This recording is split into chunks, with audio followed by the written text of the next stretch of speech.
People say that dreams can be more than just your imagination. My mom's dreams used to come true. She never claimed to be a clairvoyant or anything like that. She didn't even believe in anything paranormal until we lived in a house with activity that even she couldn't deny. That's a different story for another time. One example of her crazy real-life dreams is she told me that Princess Diana was going to die in a black car. This was 2 weeks before the tragic morning in Paris. Another is when she wouldn't let me ride with a friend to a concert when I was a teenager. She just told me that she had a very scary dream and that she felt she needed me to drive myself. The friend that I was going to ride with was killed by a wrong-way drunk driver on the way to the concert. She and both of her passengers were killed. The last example I'll give you was that she told me that in a dream, she saw my death at our annual family reunion, where we always camped out in Georgia. She said that in her dream, I was missing, and they found me floating in the campground's pool. I was wearing a green t-shirt and short set. The shirt had a little dog on it. I was about 8 years old at the time. 4 months later, it was time to go to the reunion, and my grandmother gave me a green shirt and short set with a little dog on it for the trip. My mom freaked out. She refused to let me wear it, and we did not go that year. My dreams started when I was young. They don't happen often, only about twice in my whole adult life. When I was little, I used to dream about all kinds of things like wild kids do, often having Native Americans in them for some reason. I would dream random things, like if I didn't obey my mom and go to bed on time, they would come inside and run all over the house and scare me.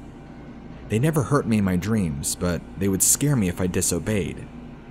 Looking back, it's kind of comical now. I had a dream that reoccurred every year around New Year's Eve, until I hit puberty. They didn't start until we moved into the house that I grew up in. I would be in the backyard of my grandparents' house, and a coyote would corner me. He would growl and bare his teeth, his eyes glowing, and I was so scared. Then his neighbor would burst in the backyard with a shotgun and save me. He always had a black bear by his side. I had many other dreams where I was in danger by a coyote and a black bear would save me. Our backyard was an open field that led to the woods. We lived on a dead-end street. On the end of the street was another open field and woods. I would always sneak out of the house and sit at the edge of the field in the early morning hours. It was peaceful, and I was never scared. So many times I'd be sitting there, and fog would just come in. Thick fog. As it rolled out, it looked like people walking away. One night, I had this dream that I was sitting there, and the other people walking away weren't just foggy shadows. They had actual color and texture. They were actual people. They were all dressed like Native Americans, and some were on horses. All of a sudden, there were screams, people running, and gunshots. The fog cleared, and a little native boy was crying as he sat next to the body of a man. I walked up to him and was shocked at the beauty of the man who was slain. I had this dream several times after, and like clockwork, woke up when I looked at the man. I thought it was strange, but never realized just how personal it was. When I was about 15, I was sitting at the edge of the field, and the fog came in and left like always. As it did, I saw a man with no shirt and long black hair standing in the middle of the grass. It alarmed me that a man would be out alone at this time of the morning. It had to be around 2:30 a.m. Under normal circumstances, I wouldn't have felt safe. I stood up to leave, but I felt complete peace as I looked at him and realized that he was the slain man from my dreams. I nodded slightly before turning and walking away into the fog. I never saw him again, but he was as real as they come. I never had that dream again either. My mom was adopted, and my father died when I was just a baby. I never knew his side of the family, so I had no idea what my identity was. When I got older, I did some research and tracked down my dad's family. It turns out that he was from a Cherokee family who still lives in Oklahoma to this day. Their people apparently mixed with some other tribe that were forced to leave the area of Florida that I live in. Could it be that the spirit of this man still roams where he fell, protecting his people, and he knew that I was a distant relative? That might be stretching it, but it is possible. I had no idea of my native heritage at the time, and I instantly felt a connection to this man. Now, I live on the other side of town, and that field is all built up with houses.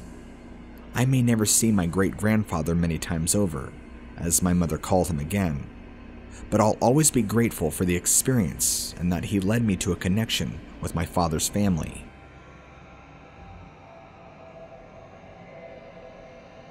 I was 14 at the time this happened.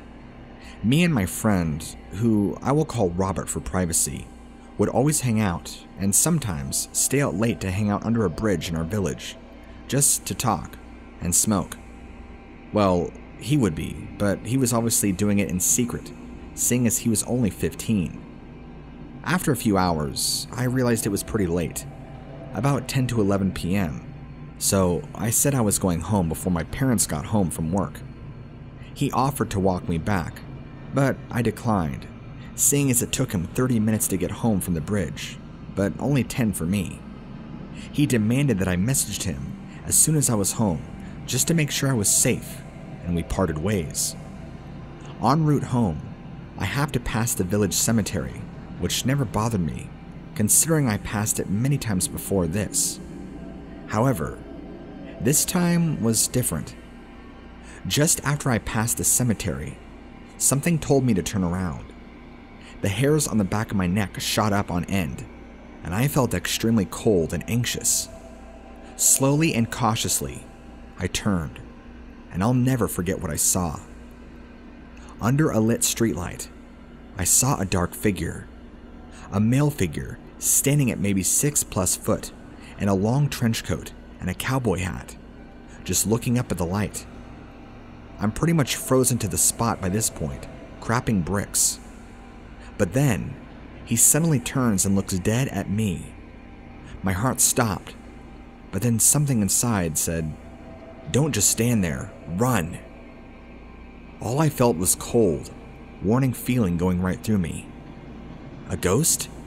Demon? A lunatic? I had no idea. I snapped out of it when the realization hit me. He didn't just look at me. He was beginning to walk towards me. I got out of there. I never looked back, never slowed down. Despite me having severe asthma, I booked it as fast as my little legs could carry me before bolting through my front door, locking the doors, bolting the windows shut tight, and grabbing the biggest kitchen knife we had before running to my bedroom to call Robert. I'm by this point in tears and having an asthma attack and a panic attack all at the same time. When my parents come home, they noticed I was white as a sheet and shaking. I never told them, and they just narrowed it down to scary movies, as I had a habit of watching them alone. I'm now 23, and to this day, I still have nightmares about what happened that night. What was it? A spirit from the grave admiring the light? A creepy man wandering the village looking for victims to do only God knows what? Or a demonic presence looking to possess the living? Or was, in fact, a shadow man? I guess I'll never know, and I hope I never do. So to the creepy dude, ghost, demon thing under the light, let's never meet again.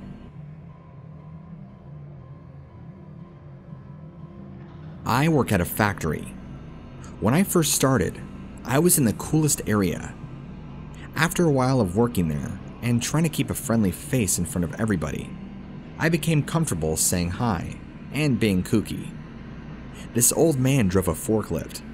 I would pass in front of him a lot going to and from the bathroom. He seemed like a sweet old man. I started to notice that he would park the forklift and stare in my general direction. At first, I assumed it must be because the area I worked in was so cool to observe. Then, My coworkers fed my paranoid suspicions when I asked them about him. They agreed that they always saw him staring at me. One day, when I was putting equipment back in its location, he walks up to me. A rail separated us. For the first time, I saw him up close. It's like a mask of distance was removed. His friendly demeanor hid something chaotic. I couldn't prove his crazy thoughts, but I could feel it.